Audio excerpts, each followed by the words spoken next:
My name is Dylan Snell. I live in Anderson, Indiana, and I am a project manager for Kirby Risk Electrical Supply.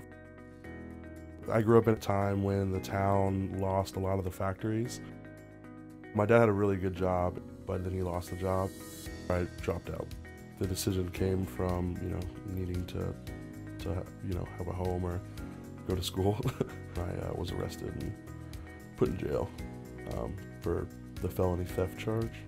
That's when I had enlisted help from a friend that I knew was going to the Excel Center. Well, the result of 12 weeks in the Excel Center was I graduated with a state standard diploma.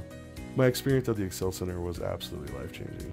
My first impression of Dylan was that he was very bright and was interested and eager in doing something more in life, but felt a little bit shackled from some of the burdens. What I really saw and I wanted him to see was that he is full of a lot of joy and hope and has so much to give the world.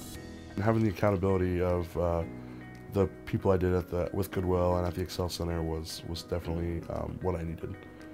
It's a wild ride, but I'm definitely thankful, and I definitely credit Goodwill for being the backbone there for me to help me get to where I am today.